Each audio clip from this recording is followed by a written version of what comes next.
Hello gentleman, welcome to the diplomatic affairs. आज US Iran war का 35वां दिन है। मतलब इस वॉर को अब पूरे 1 महीने से भी ज़्यादा हो चुके हैं। ईरान के various political leaders and military generals मारे गए हैं।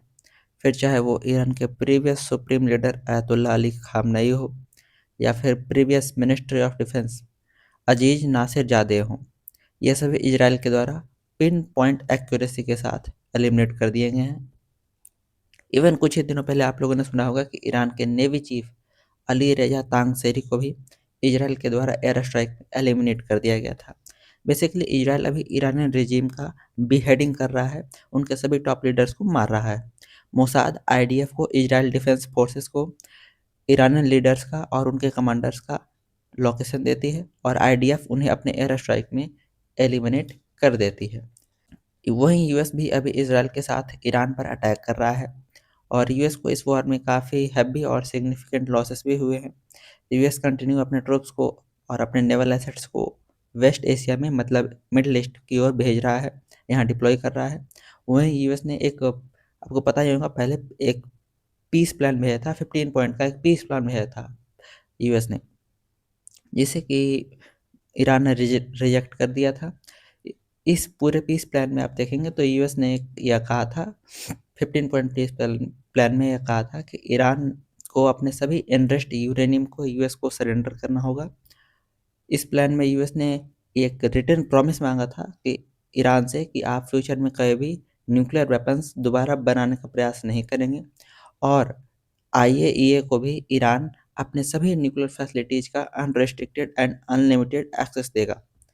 यूएस ने ईरान को अपने मिसाइल्स के रेंज को भी लिमिट करने को कहा था, मतलब उन पे लिमिटेशंस भी लगाने को कहा था। और ईरान को अपने सभी प्रॉक्सी ग्रुप्स जैसे कि हौतीस, हिजबुल्लाह, तो इन सभी को जो फंडिंग्स दे रहा है ईरान और उनको जो सपोर्ट प्रोवाइड कर रहा है, उसको भी बंद करने को कहा था। सबसे अंत में यूएस ने ईरान से डिमांड किया था कि ईरान स्ट्रेट ऑफ हॉर्मोज को ग्लोबल ट्रेड के लिए ओपन कर दे, सभी के लिए उसे ओपन कर दे। इसके बाद यूएस का यह कहना था कि ईरान यदि इस प्लान को एक्सेप्ट कर लेता है, इस पीस प्लान को एक्सेप्ट कर लेता है, तो यूएस अपने सभी एयर स्ट्राइक्स को रोक देगा और ईरान के ऊपर जो इकोनॉमिक सैंक्शंस लगे हुए हैं उसको भी हटा देगा। और अगर ईरान इस पीस प्लान को रिजेक्ट करता है तो यूएस स्ट्राइक्स को कंटिन्यू करेगा और ईरान के सभी मिलिट्री इंस्टॉलेशंस को हिट करेगा, उनको डिस्ट्रॉय कर देगा। तो ये जो पूरा का पूरा पीस प्लान यूएस ने अपने दलाल भिखमंगे देश पाकिस्तान के द्वारा ईरान को भेजा था, उसे ईरान ने कंप्लीट रिजेक्ट कर दिया है। और पाकिस्तान है भी क्या, एक पिल्ला है यूएस का, बस और कुछ नहीं। और ईरान ने बदले में अपना अपना खुद का 5 पॉइंट पीस प्लान तैयार करके यूएस को भेजा था कि ये हमारा 5 कंडीशन है, तब हम जा कर के इस वॉर को ख़त्म करेंगे और पीस की ओर जाएंगे। ईरान ने अपने पीस प्लान में कहा था कि यूएस और इजराइल जो अभी जितने भी मिलिट्री स्ट्राइक्स कर रहे हैं ईरान के ऊपर, उन सबको फिनिश कर दें, उन सबको रोक दें और इजराइल के द्वारा जो ईरानियन लीडरशिप का एलिमिनेट किया जा रहा है, उनको मारा जा रहा है, उसको भी रोक दें। ईरान ने कहा, गारंटी मांगा था, एक रिटन गारंटी मांगा था कि फ्यूचर में कभी भी यूएस दोबारा ईरान पर स्ट्राइक नहीं करेगा।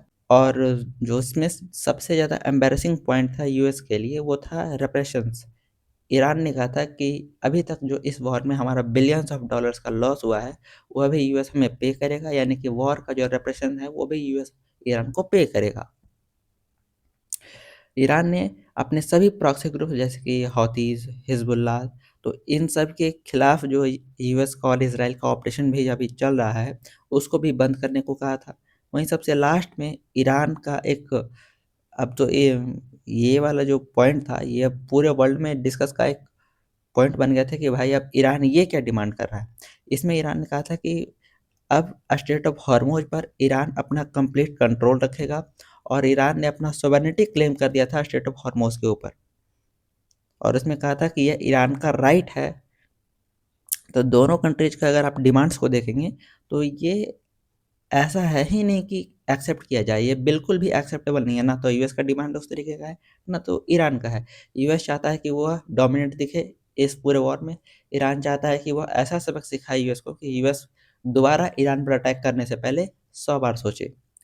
तो यहाँ पर इसी तरीके का होड़ लगा हुआ है।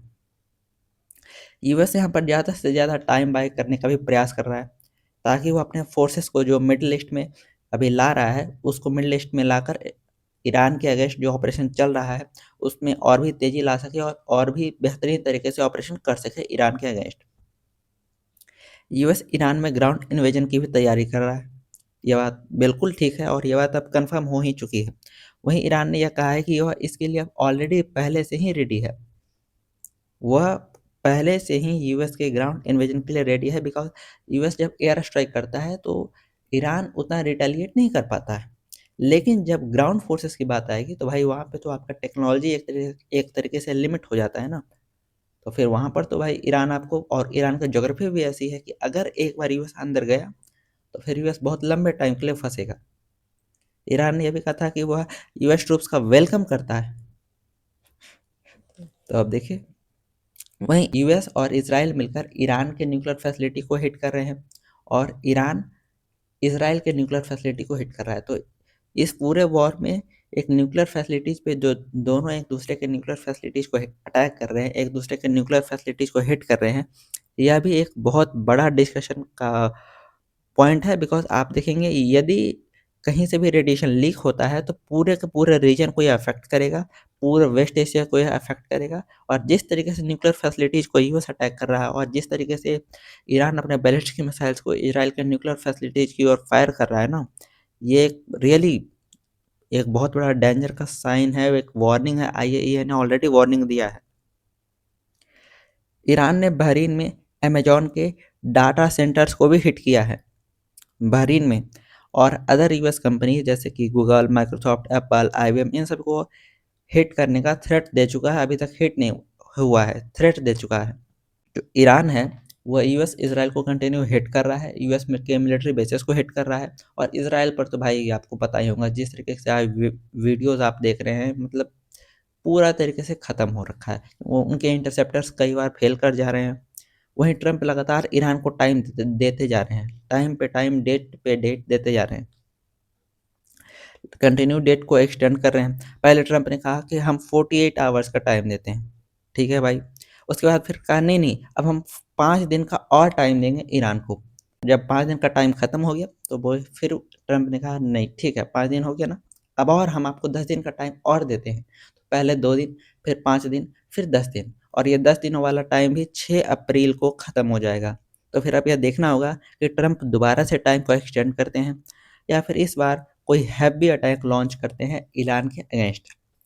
ट्रंप ने जो एयर डिफेंस सिस्टम्स यूक्रेन को देने थे और जिसका पैसा $750 मिलियन यूरोपीय यूनियन ने ऑलरेडी यूएस को पे कर दिया है, ताकि वह यूक्रेन को एयर डिफेंस सिस्टम सप्लाई करता रहे, उसे भी ट्रंप ने अब पॉज कर दिया है। और ट्रंप ने कहा है कि यह सारे के सारे एयर डिफेंस सिस्टम्स अब मिडिल ईस्ट जाएंगे, वहाँ यूएस मिलिट्री को सप्लाई होंगे, क्योंकि अब यूएस को इसकी ज़रूरत है। तो इसलिए अब यूएस अब भी इस समय यूक्रेन को यह एयर डिफेंस सिस्टम्स का सप्लाई नहीं देगा। ट्रंप का जो अभी मेन फोकस है, अभी ये सर का सर वॉर के बीच, अभी अगर आप ट्रंप का जो मेन फोकस देखेंगे, वो अभी दो चीज़ों पे है। पहला है स्ट्रेट ऑफ हॉर्मुज, उसको ओपन करवाना है, क्योंकि अभी ईरान ने, आप देखेंगे जिस तरीके से भी ब्लॉक कर रखा है, जिस जिस शिप्स को ईरान चाहता है उसी उसी शिप्स को भी जाने दे रहा है, बाकी शिप्स को भी ड्रोन मार के भूम। पहला तो वही ट्रंप का फोकस है, स्ट्रेट ऑफ हॉर्मुज। और दूसरा जो ट्रंप का फोकस है वो है ईरान का खर्ग आइलैंड। बिकॉज जो खर्ग आइलैंड है यह ईरान के लिए इकोनॉमिकली भी बहुत ही ज़्यादा इंपॉर्टेंट है। बिकॉज ईरान यहाँ से बहुत ही ह्यूज क्वांटिटी में ऑयल एक्सपोर्ट करता है ग्लोबली। तो ईरान के लिए इकोनॉमिकली बहुत ही ज़्यादा इंपॉर्टेंट है, और मिलिटरली भी, क्योंकि आप देखेंगे खर्ग आइलैंड यह बहुत ही ज़्यादा क्लोज है ईरान से, यह देखिए बहुत ही ज़्यादा क्लोज है।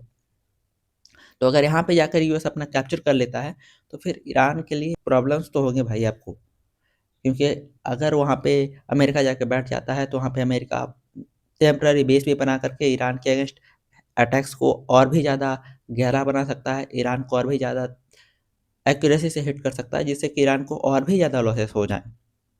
तो ये ईरान के लिए एक वार्निंग है, और ईरान ऑलरेडी इसके लिए प्रिपेयर्ड है। आप देखेंगे वहाँ पे लैंड माइन्स बिछा रहा है, और भी अपने तैयारी ईरान करना शुरू कर चुका है ऑलरेडी। जब इजराइल ने ईरान के जो कैपिटल सिटी है तेहरान में, वहाँ पे एक मिलिट्री बेस को हिट किया था अपने बंकर बस्टर बॉम्ब से इजराइल ने, तो उसके पास ही पाकिस्तान का एक एम्बेसी था तेहरान में। वो वहाँ पर भी एक बहुत बड़ा शेक हुआ था, पूरा बिल्डिंग हिल गई थी, और भी बहुत सारी वहाँ पे बिल्डिंग्स थी जो हिली थी उस ब्लास्ट की वजह से। हालांकि पाकिस्तानी एम्बेसी के सभी स्टाफ्स सेफ थे, कोई बड़ा प्रॉब्लम नहीं हुआ था पाकिस्तानी एम्बेसी की बिल्डिंग में। लेकिन इसके बाद पाकिस्तान ने इजराइल को कहा था, वार्निंग दी थी, कहा था नहीं वार्निंग दी थी कि Israel must remember Pakistan is no Qatar. का मतलब हुआ कि इजराइल को ये याद रखना चाहिए कि पाकिस्तान कोई कतर नहीं है। मतलब आप देख रहे हैं ना, इस पाकिस्तान भिखारिस्तान की वार्निंग दे रहा है भाई, अभी तक वार्निंग चल रहा है। कभी मीडिएटर बनता है, शांति कराएगा, कभी वार्निंग देगा, खुद ही मतलब युद्ध में आ जाएंगे। गजब स्थिति है आपकी। और बात रही आपके वार्निंग देने की, तो चलिए छोड़िए इजराइल, छोड़िए आपका, आपसे तो अफगानिस्तान भी नहीं संभल रहा है। पहले आप अफगानिस्तान को संभालिए, फिर आप इजराइल को धमकी देते चलना। वहीं आपको पता होगा कि कुछ दिनों पहले तो इजराइल ने हिजबुल्ला के अगेंस्ट लेबनान में ऑपरेशन कंडक्ट कर रहा था। इधर हौती शांत बैठे हुए थे, इन्होंने अभी तक कोई उतना बड़ा ऑफेंस लॉन्च नहीं किया था। कुछ दिनों पहले से ही, 25 मार्च के बाद से ही आप देखेंगे कि इधर हौतीज़ ने भी यहाँ से मिसाइल्स और ड्रोन्स लॉन्च करना शुरू कर दिया है इजराइल के ऊपर। और ये barrage of missiles continue wave पे वेव छोड़ते जा रहे हैं, और ये एवरीडे छोड़ रहे हैं, ये अभी तक कंटिन्यू है, ये अभी तक रुका नहीं है। तो इजराइल के लिए अभी जो हौतीज़ का एक नया फ्रंट है, ये भी अब ओपन हो चुका है। बेसिकली अगर आप इस वॉर का जो टोटल आउटकम देखेंगे कि अब क्या क्या हो रहा है, तो इजराइल कंटिन्यू ईरान को हिट कर रहा है, और इजराइल लेबनान में भी हिजबुल्ला को हिट कर रहा है, उसके अगेंस्ट ऑपरेशन कंडक्ट कर रहा है। वहीं ईरान भी बहुत ही भयंकर रिटेलिएट कर रहा है, बहुत ही ज़्यादा भयंकर डिस्ट्रक्शन डिलीवर कर रहा है मिडिल ईस्ट में और इजराइल में तो लिटरली भाई बहुत जगह पे इंटरसेप्टर्स फेल हो चुके हैं, बहुत जगह पे, ये बात सही है। यूएस ईरान पर एयर स्ट्राइक कर रहा है, और अब जो न्यूज़ आ रही है उसके मुताबिक ट्रम्प तो ऑलरेडी खर्ग आइलैंड कैप्चर करने का मन बना चुके हैं। अब वो इससे पीछे हटने वाले नहीं हैं, क्योंकि ट्रम्प कोई अपना लेवरेज रखना चाहते हैं कि भाई ऐसा चीज़ रखें हम जिससे कि नेगोशिएशन फ्यूचर में जब करेंगे ईरान के साथ, तो वहाँ पे हमारा पलड़ा, यूएस का पलड़ा भारी रहे। वहीं रशिया और चाइना कंटिन्यू ईरान को वेपन्स और इंटेलिजेंस प्रोवाइड कर रहे हैं, जिससे ईरान इतना ज़्यादा हैवी डिस्ट्रक्शन कर पा रहा है मिडिल ईस्ट में, इसराइल में और यूएस बेसिस में। रशिया तो अभी कम्प्लीटली मज़े में है। आप देखेंगे रशियन ऑयल मार्केट प्राइस पे सेल हो रहा है, जिससे रशिया का ऑयल जो अर्निंग है, जो ऑयल से अर्निंग होता था, वो सीधा डबल हो चुका है, डायरेक्ट डबल। अब जो रशिया का न्यू अर्निंग है वो per day $760 million per day को क्रॉस कर चुका है। आप यही समझिए, मतलब $250 मिलियन अगर और आ जाए तो $1 बिलियन पर डे हो जाएगा रशिया का। तो भाई रशिया तो भी फुल मजे में है। वहीं चाइना साउथ चाइना सी में ताइवान के अगेंस्ट एग्रेशन को बहुत ज़्यादा तेज कर चुका है। और अगर यूएस जो अभी ईरान वाला वॉर चल रहा है यूएस का, इसमें लंबे टाइम तक फंसा रह जाता है, तो यह गोल्डन अपॉर्चुनिटी होगा चाइना के लिए कि वह ताइवान को जाकर कैप्चर कर ले। और यह बात खुद ताइवान के ऑफिशियल्स ने भी कहा है, और ये बात रियली एक वार्निंग है। यूएस जिस तरीके से भी कर रहा है ना, अगर यह वॉर लंबा चल गया और यूएस इस वॉर में फंस गया एक बार, तो फिर चाइना के लिए होगा, और ऐसा अपॉर्चुनिटी चाइना को बहुत जल्दी दोबारा नहीं मिलेगा, कम से कम 5 साल तो बिल्कुल नहीं मिलेगा। वहीं अगर आप हमारे देश इंडिया की बात करें, तो इंडिया कम्प्लीटली न्यूट्रल है इस सिचुएशन में। इंडिया किसी भी साइड को सपोर्ट नहीं कर रहा है, इंडिया बस अपनी इंटरेस्ट को सेव कर रहा है। इंडिया बस जो Indian gas tankers straight of Hormuz से आ रहे हैं, उन्हें अपने नेवल शिप्स के द्वारा सिक्योरिटी प्रोवाइड कर रहा है अरेबियन सी में, ताकि वो इंडिया में सेफली आ जाए और इंडिया को गैस प्रोवाइड होता रहे कंटिन्यू। वहीं इंडिया का इस पूरे वॉर पे कहना है कि इस वॉर को नेगोशिएट करके ही सॉल्व किया जा सकता है, दोनों पार्टीज को टेबल पर बैठना चाहिए और नेगोशिएट करना चाहिए। और ईरान और यूएस दोनों ने भी इंडिया को एक इम्पॉर्टेंट कंट्री बताया है जो कि मेडिएशन करवा सकता है यूएस और ईरान के बीच। बिकॉज इंडिया का यूएस के साथ भी बहुत ही बढ़िया डिप्लोमेटिक रिलेशन है, इजराइल के साथ भी है, और ईरान के साथ तो इंडिया का बहुत ही बेहतरीन डिप्लोमेटिक रिलेशन है, आप सभी को पता ही है। वहीं पिछले कुछ दिनों से आप देखेंगे इंटरनेट पर एक बहुत ही ज़्यादा मिथ फैला हुआ है लोगों के बीच कि अब इंडिया में भी लॉकडाउन लगने वाला है। तो मैं आपको बता दूं कि इस तरीके का कोई भी बात नहीं होने वाला है, कोई भी लॉकडाउन नहीं लगने वाला है। ये कंप्लीटली मिथ है जो कि फैलाया जा रहा है। सबसे पहले तो ऐसा कोई डिसीजन नहीं है कि लॉकडाउन लिया जाएगा। So this is a rumour. Please make it clear to everybody, lockdown की स्थिति नहीं है और ऐसा कोई विचार भी नहीं किया गया है। So in very clear terms I want to reiterate, there is no situation like lockdown, no decision has been taken, it is not even under consideration.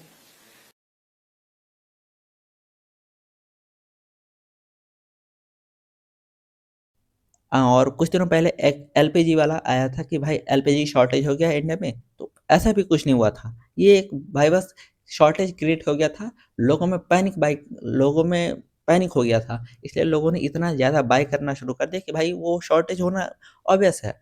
अगर आप पैनिक में खूब सारा बाय करेंगे तो वो शॉर्टेज होगा। और ऊपर से बहुत जगह पे सिलेंडर्स को पकड़ा भी गया था कि कई लोग उसे स्टोर करके रख रहे थे, तो ये भी बहुत गलत बात है। तो आप लोग पैनिक मत कीजिए, आप प्लीज़ पैनिक मत कीजिए। ऐसा कोई भी लॉकडाउन नहीं लगने वाला है, किसी भी तरीके का लॉकडाउन नहीं लगने वाला है। आपके होम मिनिस्टर अमित शाह ने भी बोला है कि किसी भी तरीके का लॉकडाउन नहीं लगने वाला है। ये कंप्लीटली मिथ है। विपक्ष के कुछ नेता पैनिक फैला रहे हैं, गहरे संकट में है, ये हो जाएगा, वो हो जाएगा, लॉकडाउन आने वाला है, ये कर देंगे, मैं सभी को आज आश्वस्त करना चाहता हूं, कोई डरिए मत, कुछ नहीं होने वाला है। पर्याप्त मात्रा में पेट्रोलियम प्रोडक्ट्स का रिजर्व हमारे पास है, इसलिए please don't panic. It is my humble request, please all of you guys. क्योंकि अगर आप इतना ज़्यादा पैनिक कर जाएंगे तो फिर सिचुएशन और भी ज़्यादा खराब हो जाएगा। अभी सिचुएशन नॉर्मल है, कोई भी दिक्कत नहीं हो रहा है अभी।